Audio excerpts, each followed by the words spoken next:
Oh, breaking broke the Olympics this year. Yes, sir. You call that an achievement? I call it an achievement. Negative press is positive press. We'll take it. But we'll welcome you guys in. Welcome to the 18th episode of the HotPot podcast. Guys, y'all give it up for us. That's right. We just made our way back into the States from Paris.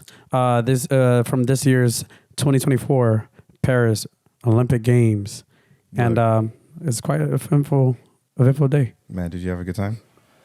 I had a terrific time. As you guys might be able to tell, my voice is gone. Because we had our athlete out there, Jeffro, shooting it up. That's right. And he wasn't playing any games, guys. I mean, he was out there with the guns blazing. Jeffro placed 5th overall, man. This is a huge achievement for Texas, for Houston, for Austin, for Rad, for the Lewises.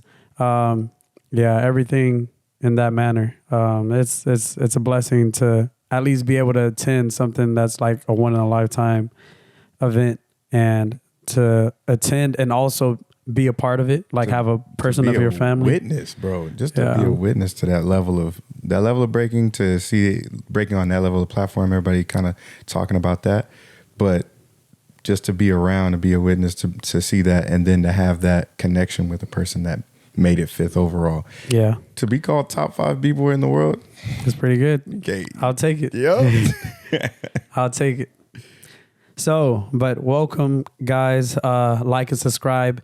Like the YouTube channel, like the Instagram channel. Follow us on Instagram, YouTube, X, and that one's making a surgence. We are booming on X right now. But yeah, guys, it's been a lot of things going on this past weekend. I mean, we got to put another round of applause, guys, because this has been crazy. This has been crazy. What's been so crazy? We need to know. Is that what? What's been so crazy? We need to know. So yeah, we got the Rad Dad Cup, guys, officially made here on the HotPot. Y'all go look at the HotPot website to go get your own personal Rad Dad. Man, stop lying to them people, man. Get your official Rad Dad mug, man. Olympics made us get these things, man. But I mean, do I want to go down the table of content? All right, let's figure out what we're going to talk about today. Well, first off, shout out to all the breakers at this year's Olympics. Next, we got the breaking has broken the internet. And so to breaking, Afghan refugee. Why didn't that happen in any other events? Raygun and Bgirl Nika. That's an important talking point.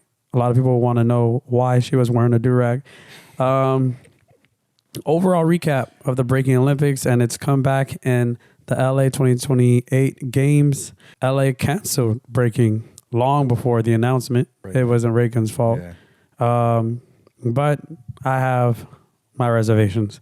People were against the Olympics when it was first announced and didn't even want to attend. Yes, this is true. When it looked more serious, people then started trying to get in heavily. This is very true. Should we be upset about Raygun? Should we? Find out in today's episode. Deserves criticism. I think so. This entire Olympic event deserves criticism. Like, this isn't happy-go-lucky. This is free speech. Everyone has the ability to say whatever they want. There's a public platform. We should be able to say something and critique whatever. It's out there on the stage. Let's hear it, but let's not, bully and whatnot. Is she the best Australia has to offer? That's a question mark. That's a good question. And lastly, why weren't there any other hip hop artists at the breaking event? Facts. That is the questions for today, guys. So I want to say thank you, guys.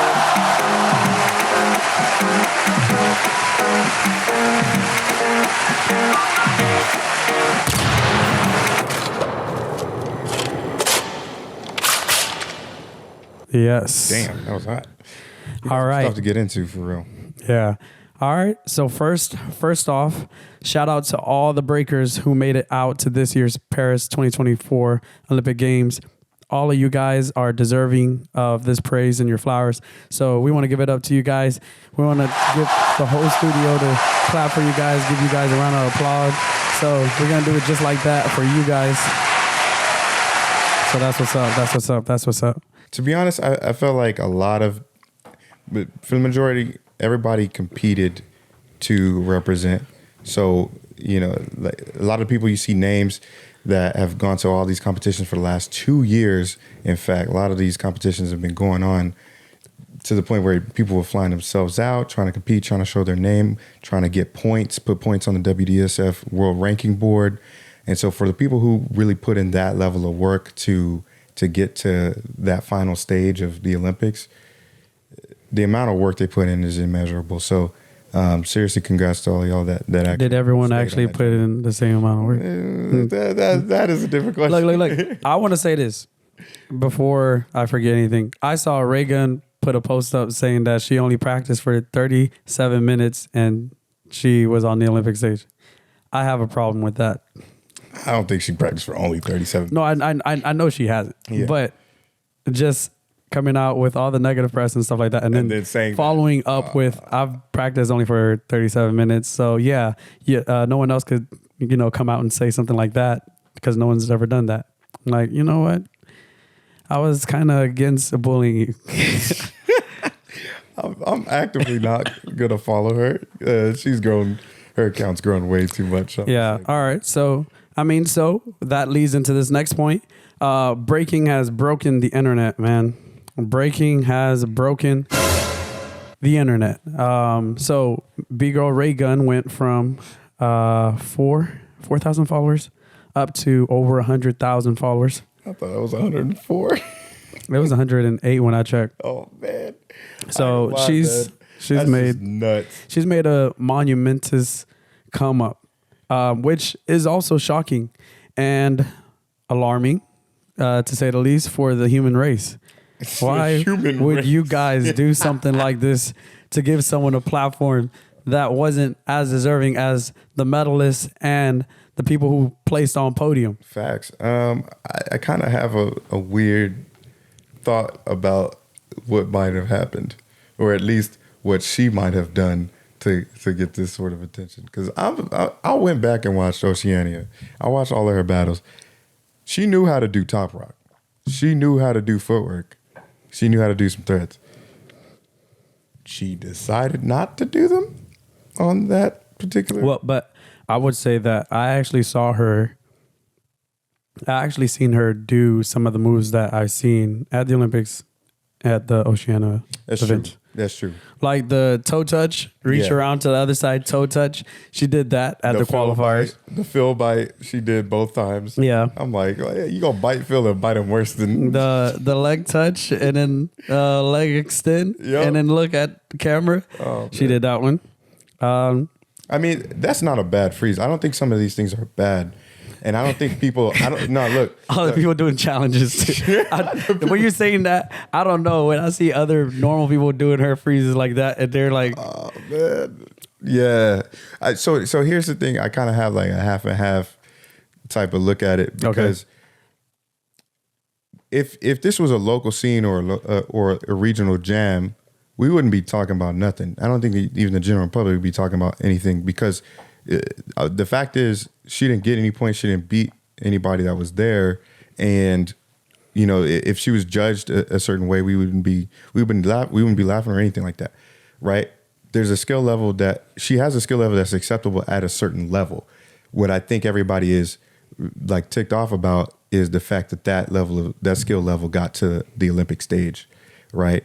And so for me, it falls on, why did the WDSF not have the wherewithal to kind of create competitions that actually would level out the competition before we got there? All I can say is that's y'all, Australia. I mean, y'all skill level must not be that good. And that's what she's showing. She's saying that to y'all. I'm the best. All of you guys, that's it. Look, I feel like she did better in that regional qualifier, that Oceanian qualifier, than she did on the Olympic stage. And y'all can go look at it yourselves. But she did at least somewhat respectable on that qualifier than she did on the stage. If you look up the top 8 battle, she was clean. She hit some recognizable moves. She was respectable. By the time she got to the final, she was looking a little iffy, right? I disagree with you. You disagree? Yeah. I mean, she wasn't gonna win nothing. I ain't say she was gonna. Well, no, but I'm saying it in this way. The same way she danced at Oceania. If you took that and brought it to the Olympics, it would have looked the same. She wouldn't have got ridiculed the same way that she got ridiculed. I would say this. The reason why she got ridiculed so hard was 1, 0 points. The entire event. That's 1. 2, PhD. The PhD is throwing everybody off. Hey, why is that even considered something that is like a part of respect? PhD. Because you have a PhD don't mean you cannot get your diploma or you cannot place what is it called? Street cred by getting the diploma into the dance scene. You can't do that. So that's 2. Yeah. And then 3, I would say the stage space. So Oceania looked like it was a closer stage. It was more intimate. So some moves work on a larger stage and some moves look completely horrible on a larger stage. And a lot of her moves, I would say, they do not look good. Because even the dolphin flop from one side to the other one, it does not look good on the Olympic stage, no. I'll mention. But it looked better at Oceania than it did there. I'm not even saying that round was a good round for her at Oceania. I'm literally saying that the rounds that she did respectable at looked like she was regular B-girl with regular top rock and regular footwork, a regular swipe, a regular like handstand freeze. Like all right, question. Did she do the kangaroo? No kangaroo, bro. I don't know what was up, and I'm gonna have to get on Sonny a little bit too. I don't know what it is about the Olympics that brought all these weird concepts out of people, bro. I ain't gonna lie to y'all. The Olympics, it looked rough for you B girls out there. It looked rough for you B girls. I ain't gonna say it like this. Look, I love the B girls, and I respect a lot of y'all. Most of y'all. What is 16 people? 32. That was 30. I'm trying to decide percentages. So it's 14 over 16. What's that percentage? But anyways, 14. Actually, I'd say like 13.5. But I would say I respect you guys so much. But what I saw from the B-Girls as that being the opening introduction to billions of people around the world into the scope of breaking and them seeing that for the first time, I have a lot to say. And I have a lot to say about the Afghan refugee. The fact that she got up there, didn't dance, and then wanted to highlight something that was completely unorganic to breaking, while at the same time, at our biggest highlight moment for us to actually show the world what we're actually capable of doing, what breaking's all about, what hip hop's all about, to come out and then change the entire focus off of what breaking is doing. Like, I mean, that it would have been better if she did a call out towards the judges. She called them out and then did a round at it. I would respect that 100% over trying to shift the focus from what breaking is and into something else that we have been working for since the 80s, 70s, whatever. For sure. That like that. I know a lot of people want to give respect to her, and and I think hip hop is a platform for people to shine light on the underrepresented groups around the world. And that goes for people who are marginalized and people who don't get enough attention and are struggling in certain areas and aspects of life. But when we finally collectively have been working together as a group to get to that point, all right, and to see that happen as my first introductory role, I know people who said that the B-Girl battles was the only thing that they saw, and they were extremely disappointed and didn't even want to watch the rest or want to participate in the B-Boys. And that's the only thing they saw that day. They should have did like a combo event or something. I'll say this. I learned, this is the first thing I felt a disturbance in the force. Yeah. When the roster came out for all the participants for the B-Boys and the B-Girls category, you saw the B-Boys bracket. Yep. 16 B-Boys to participate. You saw the B-Girls list. You saw 17 B-Girls. Where did that come from? Yep. Supposedly, the Afghan committee had found a B-girl to represent their, the Afghan kind of refugee. That's still unfair. Committee. And they should have competed just like every other B-girl. They just placed her in as a last minute, I guess goodwill type of thing, and they didn't even tell the WDSF nor the dance federations that were really participating. No, I think the WDSF definitely did know. I think they were highly involved in the whole process of adding her in. Like, this was something that I've known since OQS. Look, so what I heard was that they was placed in last minute and that everybody was scrambling and kind of figure out what was going to go on. Look, all right, what did you notice about OQS in Budapest? In Budapest? What? Tell me what. They had an extra slot for someone who were supposed to be joining the top B-girl breakers. Is that what was happening? Mm-hmm. So this was already pre-planned since Budapest. So to come out and then actually invite the person, give them the platform to actually, showcase their dance, their art style, and actually just to show what your country's about. Like, I mean, I ain't going to say Afghan is the best, but I don't know what it's like living over there. But I will say you're representing all the other dancers, the breakers, all that stuff. And to go out there and not show that your country's capable of this art form.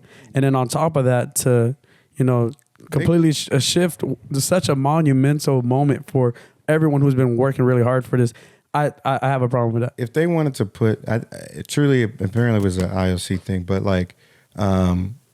they were trying to give some, I guess, goodwill to the refugees that were around the world and have them be able to represent. But they could have did a commercial or something. Man, why didn't they do that for Haiti?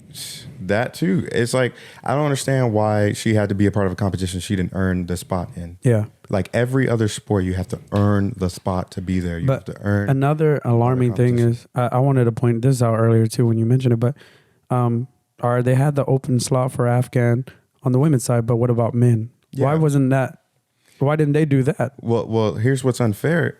Even on the women's side, they made India battle a person and expend some energy that she didn't have to in a competition that mattered, right? She didn't win. She didn't even get a medal, right? But maybe that extra move that she could have not done against, I forget her name, sorry. But, she had to do a whole nother battle. Even if it might have not been like a hard battle, she had to do a whole nother battle just to continue on with the competition. Yeah. So that just kind of stunk. Like that wasn't fair. That wasn't it. And the Afghan girl, because she did the display of her message, pulled off the sweater, displayed the Walmart, vest with the letters written on the back. I was disappointed, man. I felt like that shifted a lot of the focus from what the B girls bracket was all about. She got disqualified because of that too. She disqualified herself, but two, it belittled what the B girls were doing in the first place. I'm just like, what's going on here? Yeah. Like, are they going to be? Is something else going to happen? That wasn't about the competition. And it looked like something else did happen because of Raygun, like doing the kangaroo hops, doing all this other stuff. She was talking mess at the same time while she was dancing against her competitor. I'm like, Raygun, like, you don't need to talk mess. Like, trust me. Yes, they're beating you. Like, that's it. But I mean, the fact that she had to talk mess while they're dancing, and then I'm just like, come on, what's going on, man? I mean, we threw this whole big thing for DreamCon as a lead up to the Olympics, and I mean, it was phenomenal. Like this progression of the event, like showing Paris 2024 Olympic Games after DreamCon. I thought that was such a great way to like lead up a lot of people into what's going to happen at the Olympics. But I mean, day one, there were some good moments. There were some bad moments. Well, here's the thing I think that we could take away from this is that people are kind of going down a little bit of a rabbit hole for some of this stuff. The majority kind of want to point out negativity and point out people's failures. And I think for some reason as a society, we're kind of attracted to failure and wanting to kind of elevate. Oh yeah, we love drama. We love drama. We love the drama for some reason, right? Even everybody loves drama. People lying about the fact that, it's not going to LA 28 because of Raygun, which is not the case. But it's like I think there were so many people that saw that and said, let me go see some other things.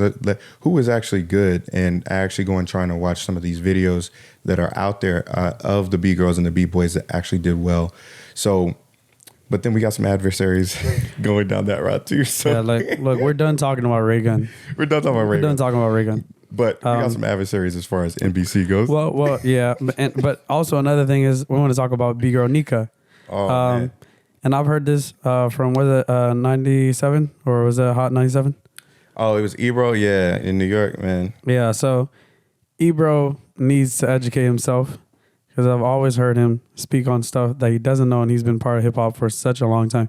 But anyways, Nika, Dominica, and for some reason I've always seen her wearing a do-rag. So, I mean, it doesn't look out of place to me, and she's on another side of the world. So these people don't have the same culture as what people in America or in the States do. So battling as a B-girl, wanting to keep her hair wrapped. I mean, she's not going to use no hair scarf. I'm going to be real. That still look weird to me, man. It looks weird. It looks real but I'm going to say this. But she's been doing it for a while. She's been doing it for a while is one thing. But also, it's just the race baiting. Like, I hate the race baiting side of things. It's not like people are trying to, like, why is that the instant, let me run to this subject first before, trying to get any type of understanding on, all right, why has this person ever been educated on this? Have their parents ever told her about this? Why does she do it?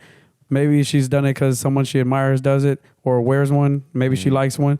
I don't know. What's her history? Yeah, but I mean, that's one thing. But I know a lot of people have something to say about that, and I know it does look weird. I mean, they even mispronouncing her name just to make it funnier. Like, come on. Yeah, I was just like, come on. It's not Nika. It's Nika. That doesn't sound better. No, that's what Ebro said. Ebro kept saying Nika. And it's like, come on, bro. Like, it's not Nika. Like, it's Nika. Yeah. And it's clear, like, if you say her full regular name, like Dominica, like, that makes sense. Yeah. So, yeah, we pronounce it Nika, but he said Nika. I was just like, come on, yo.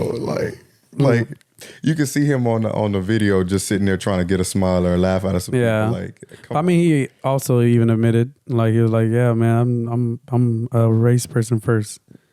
So I don't know about that, and I don't like it. Moving on. All right. So overall, what are the overall thoughts about Paris 2024 Olympics? And for you guys too, what do you think about the Olympics return? Will it make a return? Should it make a return? And the LA 2028 Olympic Games? Look, for I'll let you go first. Okay, thank you, sir. I appreciate that. Yeah. But so 2024, I think, was a great introduction with a few hiccups. The few hiccups kind of just dominated the social circle, the social media, the media in general. But as far as the event goes, as far as the competition goes, as far as the setup, I think that we had, and the inclusion into the different teams from the different countries. Yeah, I think all of that leading up, it had good optics. It had. I've heard some people say, at least, and this is more from a negative side, but they're saying having the boombox like behind the DJ was a little bit more of a. Yeah, like a too personified. Like, we're not trying to go back to 80s with all of the hoo-ha, hip-hop, you know what I'm saying? Like, we didn't need it to be that obvious. And to be honest, I think the people who designed the Shanghai set looked really good. Like, the Shanghai Budapest LQS looked great. And I even thought that this one looked really good too. I mean, I know some people have their thoughts about, the extra boombox and all that stuff. I do to an extent, but it wasn't that bad. It wasn't that bad. Yeah. So, I mean, overall, I like the stage setup. I like the fact that actually, it kind of did work being outside, like out in the open. It was a dope event to attend in that particular type of, with that particular type of stage presence. And and man, it was hot. So I would say that we need a larger umbrella for the audience members, because it gets really baking out there in the sun. Look, I know y'all saw P on camera, just out there with that little bobblehead inside of his sweater. Yeah. The boy trying to block out that sun. You're trying to become a meme. Yep. Trying not to get baked out there, I tell you. Yeah, like, so that's one thing. So we kind of have an idea of what the stage looked like. Stage in the middle, giant circle, with teams on both sides. Yeah. Right, with the DJ placed directly behind it. So I thought the stage looked really nice. The stands looked dope. So any other things? They had a stadium style, like quadruple jumbotron at the top, so everybody all around could kind of see what was going on. And that was really dope. That was super helpful from the inside and from the outside of the stadium. So like the stadium, I fully rock with. It was in. I wonder if moving forward, will there be any plans of developing a stage like this, like for, I guess, more national catering events, like towards breaking? Will there be jumbotron with a stage on the floor? That'd be really dope. Well, I feel like the biggest stages that we've seen, number one, in large like ballroom, put together with maybe things like freestyle session, right?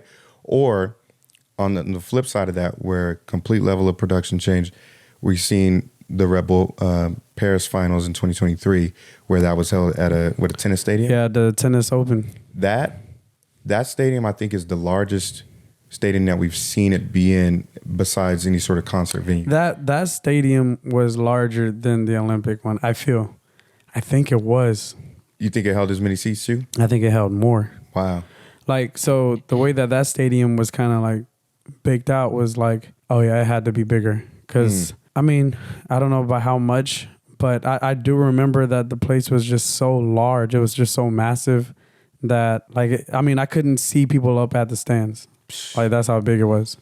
It was cold, big. I mean, however big the tennis open, we can go look up footage on it, but I'm pretty sure we'll get a good indication on how big that floor was. The numbers got to be out there somewhere.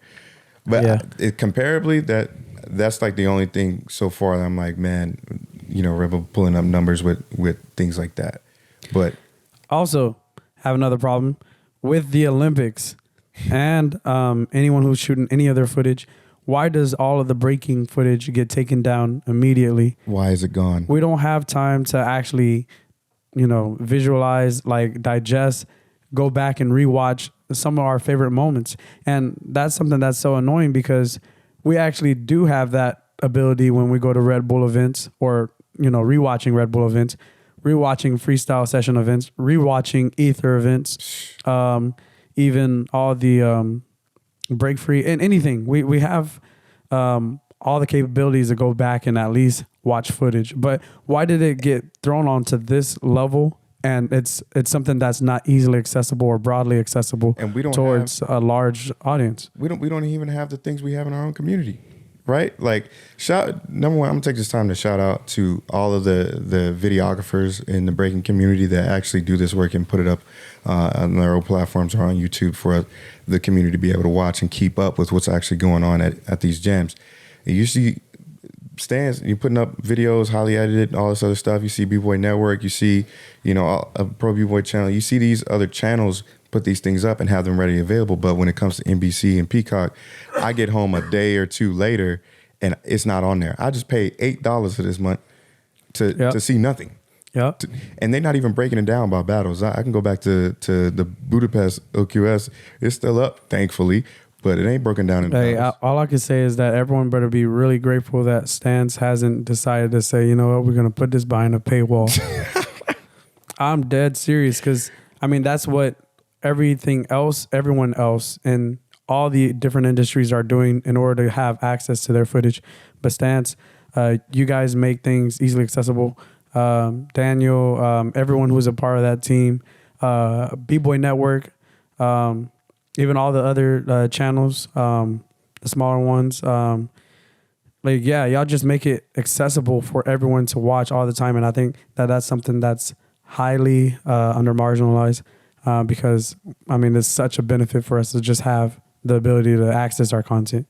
We just need to make sure these corporate people understand hey, lead that final and all the top 8 up, please. Yeah, I just get so tired of that. I get so tired of not being able to watch footage. But we're getting a lot of footage of Raygun. I know I said I wasn't going to talk about it. I don't know. Moving on. Well, speaking of Raygun. Oh, man. Well, the LA 2028 games for breaking hasn't been canceled because of Raygun. In fact, this has been in the works since last year, since 2023. It was already pre-announced when they announced that they were going to do breaking at the 2024 Paris Games. So a lot of us went into this moment knowing that this may potentially not happen. And it's interesting to me that, you know, breaking wasn't really getting a lot of the attention at the time when it was time to qualify. A lot of people were like, "No, this isn't serious. This isn't going to happen." And, you know, 1 year after, a lot of people would start trying to jump in last minute.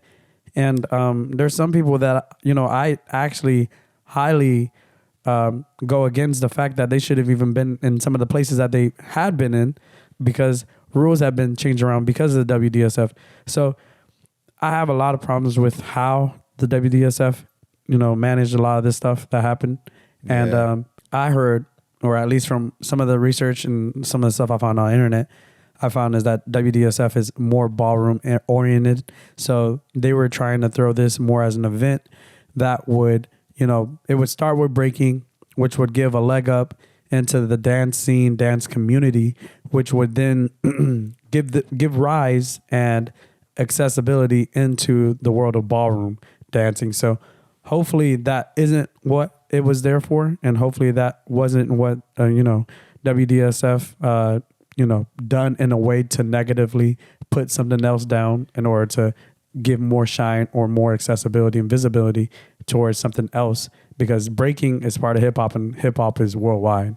Yeah, man, addressing the media imbalance, the lack of media coverage, the lack of attention and awareness to a lot of the WDCF events leading up to the competitions. I feel like as many people who actually did pay attention and worked their way to the Olympics, there were a lot of people who just weren't really tapped in because they didn't have the same reach as a freestyle session or as a Red Bull or serving the local jams and the local people who actually throw events on a regular that people pay attention to. So, yeah, man, it could have been better. I'm glad we got there. I'm glad we got there with some good names. Yeah.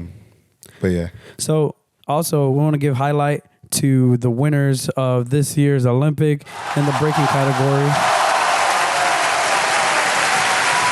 So shout out to Canada, shout out to France, shout out to the USA, the mother effing man.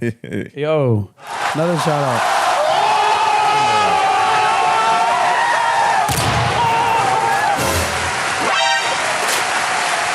Yeah, but shout out to Phil Wizard. Shout out to Danny Dan. Shout out to Victor. So Phil Wizard got the gold medal this year.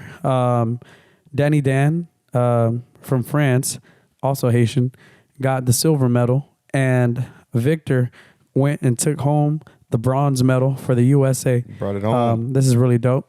But so for you, I want to highlight this battle, which is Danny Dan versus Jeffro. So there's a France versus USA battle. Again, it's two Haitians. So if you guys don't know, two Haitians went against each other on the national stage of dance. And two Haitians are in the top 5 position for the best dancers in the world.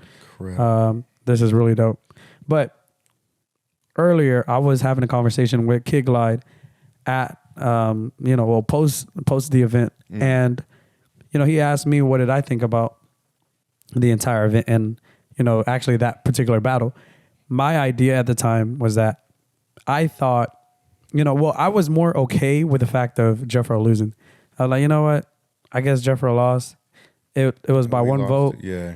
I was okay with it. I was just like, it is what it is. Mm-hmm. Like, it happens all the time. Somebody Jeffro, respect. Yeah, Jeffro, Danny Dan, they've always went back and forth in terms of wins. Like Jeffro would win twice, Danny Dan would win twice, Jeffro would win once, Danny Dan win once. Danny Dan, they caught up. Now, yeah, make sure I'm sturdy for this one. I feel like my stomach and my chest, man. Look, guys, I lost my voice, so bear with me. But I think for that particular battle, I rewatched it before Peacock took it down. And I would say that I thought that Jeffro did take that by a larger margin. I rewatched each and every one of the rounds and I analyzed each of them. And from what it looked like, I thought Jeffro, at least from what it looked like, he at least won by 2 votes. That's what you would have put it. Yeah, by 2 votes. But we can't go over that footage. Why? Because the Olympics and Peacock.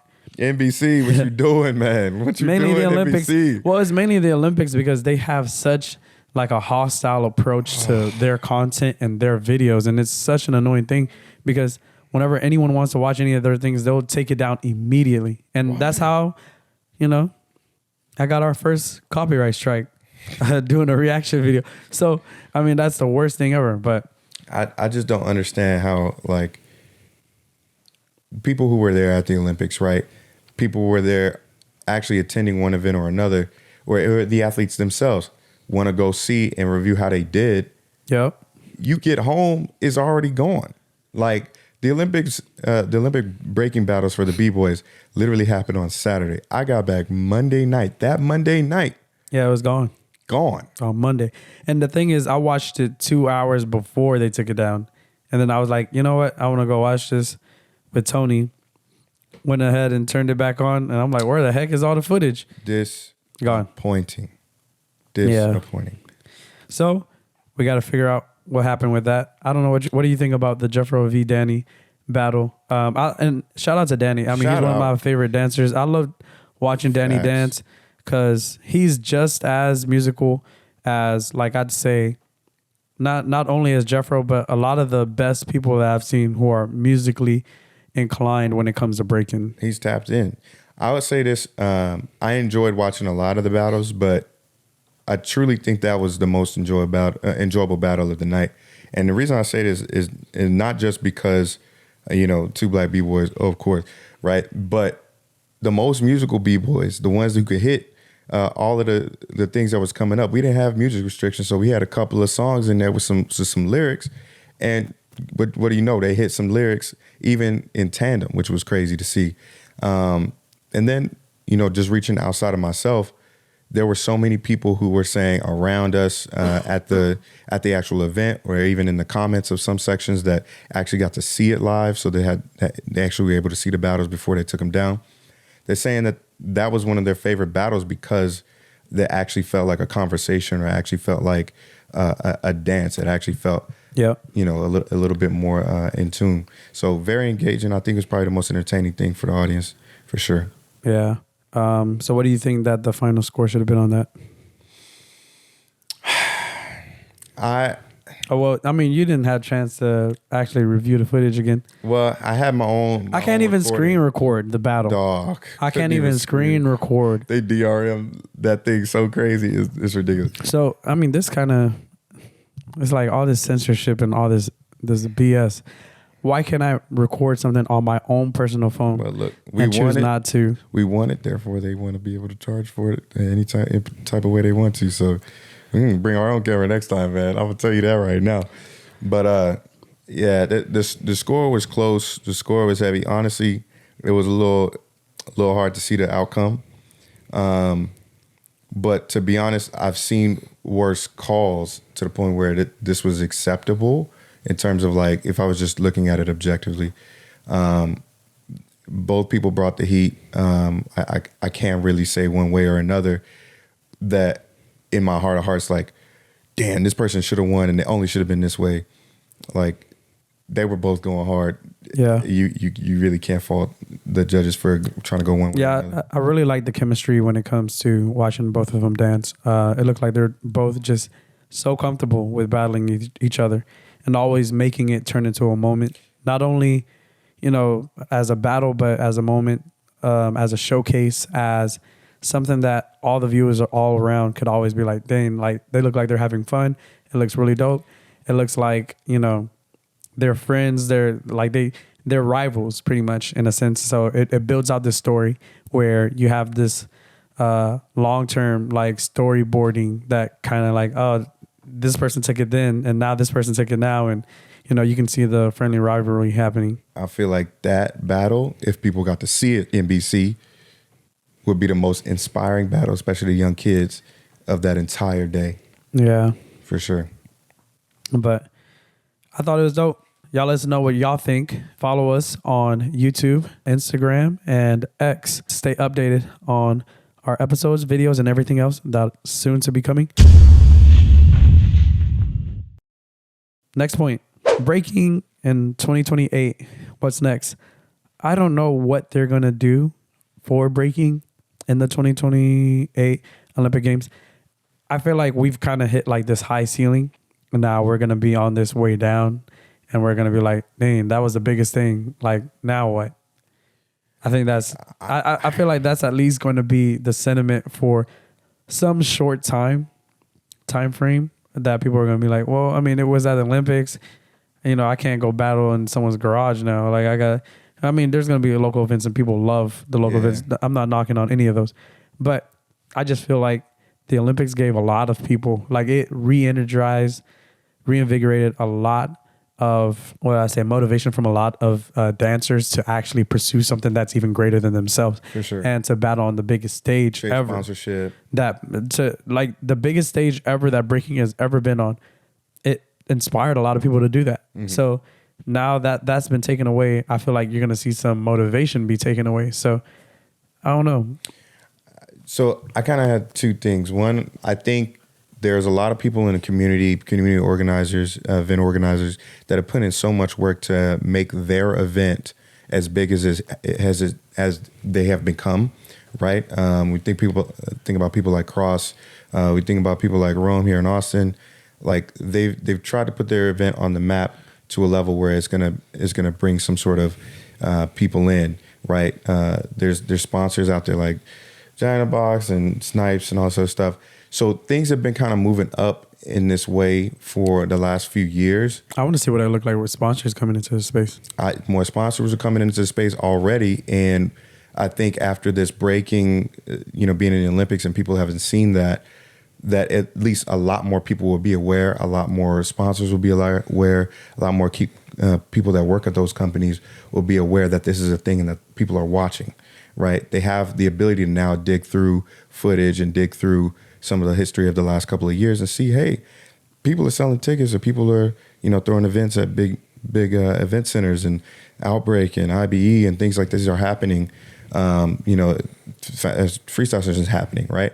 So the awareness, I think, gives rise to potential opportunities that, we could chase down as a community for sure. Well, I feel like it's going to give a lot of light to a lot of the stuff that's already out. Mm-hmm. Now, what I want to say is that our winners, all the winners from the B-girls, the B-boys, from everything that happened in the Olympics, the people who placed the highest, a lot of those people I think, will be deserving of more opportunities, and I think those opportunities will come. Mm-hmm. But there'll also be people like Raygun, who's going to also share that spotlight with them, even though she's probably the least deserving person of all of the competitors. So that leads me to bring up this point. Who's going to kind of benefit the most in 2028 or moving forward? Who's going to be benefiting the most is going to be the social media people, personalities, the people who were able to go viral, mm-hmm. versus the people who are deserving of the craft and who've been working day and night to actually receive something that, the Olympics should have been able to give them. And don't get me wrong, I think a lot of those people have gotten a lot of exposure and their following has grown. Mm-hmm. I've seen Jeffro's following, done some growth. And I mean, a lot of these people are doing like very organic growth. Yeah. But we're doing like 4K to 108. Which is crazy. Like some of y'all need to break y'all phones. Like That type of stuff should not be happening. Stop passing around the memes, please. But you know what? You bring up an interesting point about who's going to benefit from this attention. And what I think I've definitely seen leading up to the Olympics, especially going into Budapest and then following the Paris weekend, is people like Phil making content specifically surrounding himself, going to these events and putting the gold medal on the table, eating a croissant, doing something. Well, I feel like that was something Red Bull was more spearheading.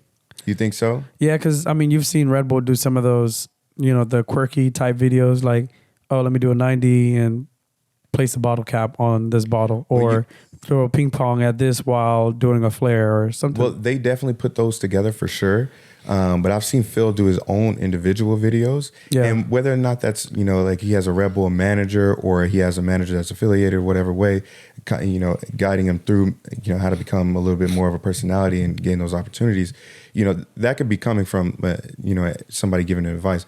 However, like, he's still doing it. Sarah B. Well, yeah, I mean, I believe he is doing his own. Like, I'm not going to say everything he's done is Red Bull, but obviously I think all the dancers are gifted. But being able to get that on his own platform. Yeah. Well, I think all the dancers are gifted to an extent to where they're creative enough to, develop their own nicks and stuff like that to, like gain some interaction and stuff like that, some public interaction. But yeah, I mean, it's just, you're going to start seeing some of this stuff and these sponsors are going to be coming into the space. But will they be looking at these athletes or people like Raygun, people who are able to just, find a viral moment and like gain some type of viral following? I think it's the viral following. But that's kind of what I feel like the sponsors are interested in, because they see the numbers, they see the audience, and that means you have eyeballs. Which leads me to believe, should we be mad? Should the world be mad, or should they be happy? Let us know your thoughts. Should you be mad or happy? I'm going to err on the side of this is an opportunity. No matter where it's going right now, it's an opportunity. And whether or not you're going to put yourself in a position to take advantage of this opportunity is up to you. So I'm going to go on the side of being happy about this. There's more eyeballs to go around. And the eyeballs right now, depending on how she is. That's the only way I'm gonna be happy. Well, she's getting a lot of eyeballs right now. Well, yeah, but right? I'm saying if she gets all these eyeballs and then she's like, all right, now y'all follow me, watch me eat this croissant. Like, she needs to be like, yo, I know that I've humbly, been, privileged to get this amount of attention and following, but I want to give homage back to the scene, to the people who are deserving, the dancers, the people who worked hard to actually get to the place that they're at. I hope she does that. The eyeballs are on the scene now, or at least on breaking in general. Yeah. And whatever we can do as a community to gain or to gain a little bit of profit share or market share on those eyeballs to keep their attraction and to inspire them to look a little bit deeper into breaking, to teach their kids.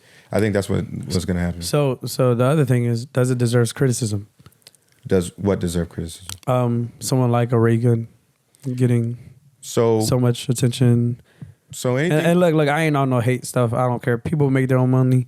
You make your money the way you need to. But I'm speaking from like just a general standpoint.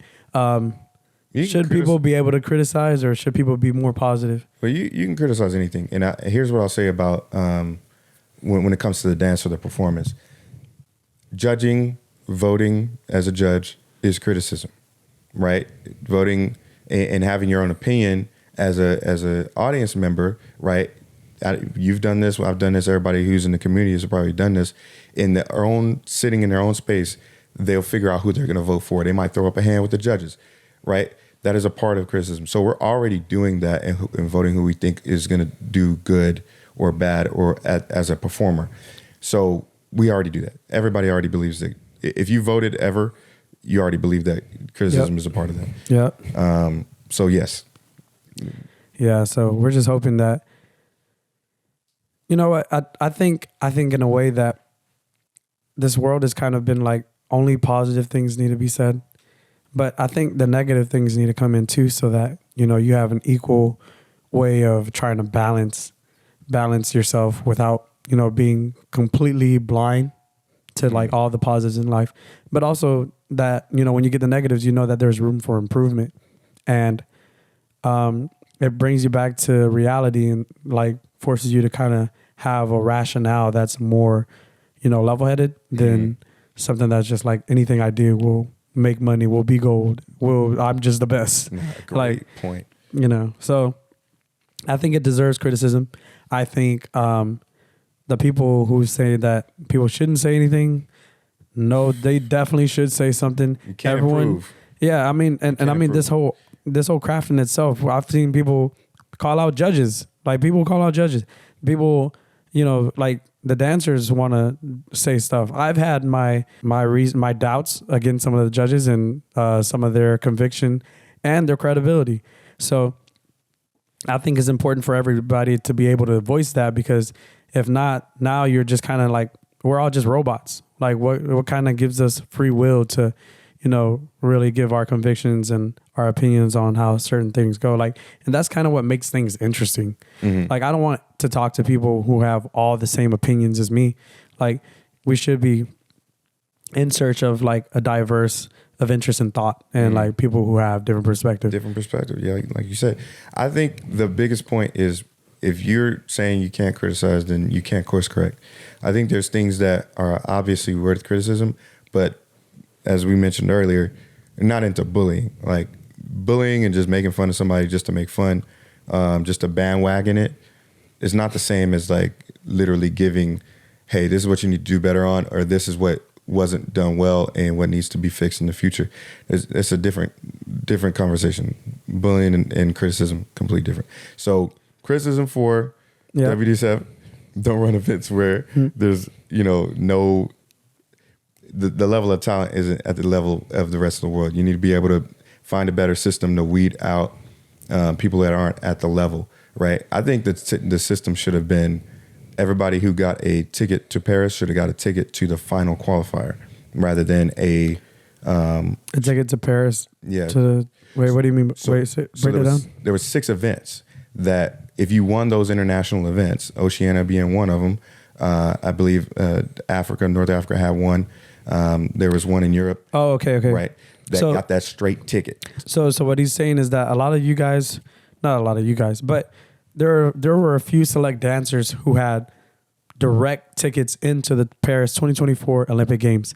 So instead of the WDSF actually having that particular type of opportunities for dancers, it should have been, and I love that point, that you should have had, free ride into the OQS qualifiers, because that wouldn't have singled out some of these other people who worked just as, hard, people like Gravity and Jeffro. I mean, they both were in this since the start.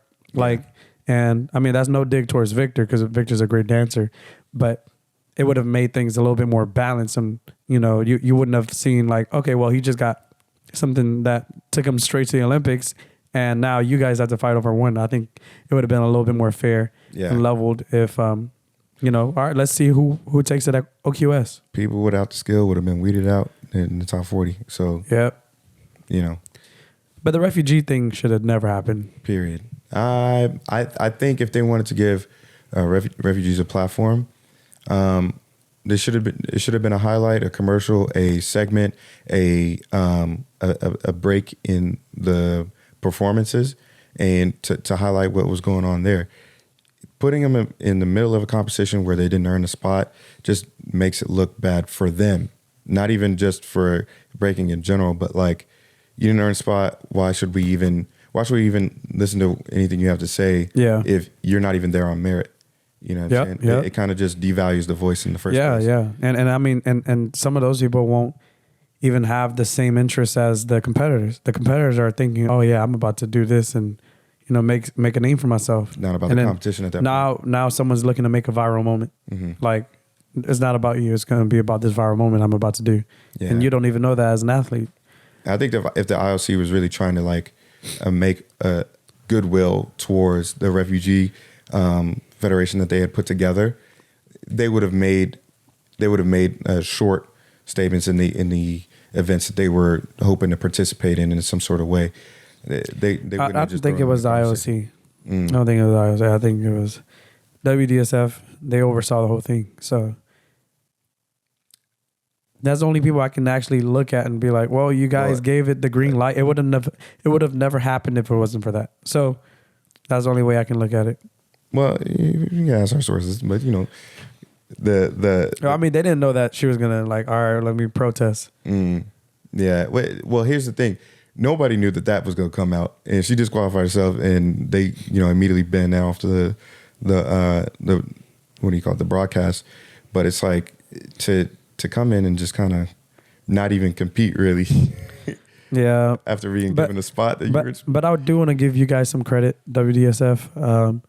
You guys did bring breaking into this, and you know, we all humbly appreciate that. Yeah. It's something to be said.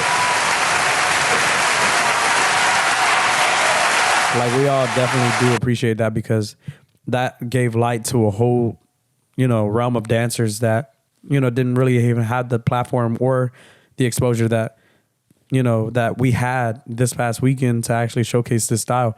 So we do really appreciate that, and looking a lot more forward to seeing that once again. Question for you. As far as the public goes, those are the only two major hiccups that you saw? What, the Raygun and the messaging? Yeah, the refugee messaging. I've had some problems with Sonny. I didn't like what Sonny did. You know what? I do remember we were there. Sonny, I was kind of like, I was really rooting for, and I still love Sonny. But I've seen her do so much better. It's just, I've seen her do so much better, and I was just like, yeah. Do you think it gave some of the dancers the nerves being on that stage? Because it seemed like some people perform a little less than they normally do. I can't really speak to that, because I feel like, if anything, the Shanghai stage should have done that. And then I feel like going to all of these other qualifying events like Shanghai OQS, Budapest OQS, they had just the same level of presentation that, you know, it was just like, yo, this is just another thing. It's just as big as all the other ones. And, you know, the atmosphere, I mean, here at the Olympics, it was a little bit different. But at those other places, the stage was like greatly designed. And I mean, I think everyone had the same amount of nerves that you would have going to any type of breaking event, but it shouldn't have been something that kind of got in your way, unless they were having issues with the floor. Maybe it was too slippery, something like that. But yeah, man, yeah. I don't know, but I really did like how Sissy looked out there. Sissy has been my up and coming favorite. Sissy, love you for sure. But that was my only thoughts about it. I think, man, I don't want to harp on it too much, but I just remember looking back to the concept of the burn that she came up with, either on the spot or premeditated. I don't know which one. Now.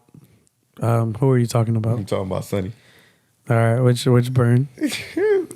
You know exactly what burn I'm talking about. You have to show us. Cause nah, I ain't about to do no spins for y'all, man. I ain't about to do no spins. You have to show us.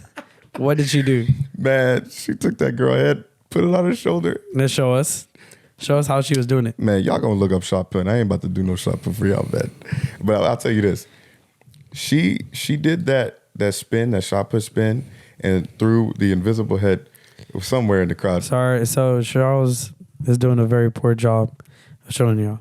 So ahead, she took the head off, and then she held it vertically in front of her. And then she affixed the head like very closely to the neck. Like, she put a lot of time and effort and swung her body back and forth before she did a couple of spins and threw the head. Now, what I was most disappointed about when I saw this, and y'all have free reign to criticize me, I was very disappointed to see that as Sonny's highlight. It just made it look like she was in the wrong sport. They highlighted the worst moments. Every single time I saw a highlight, it was the worst moment that person had. I don't understand. Bro, they highlighted this moment of Sonny doing the shot put, bro. And then who was she battling at the time? I don't even know, man. It was someone who, I think it was India. But and then right at the end, when they're showing her a highlight, it says, "Don't ever sleep on India." Bro.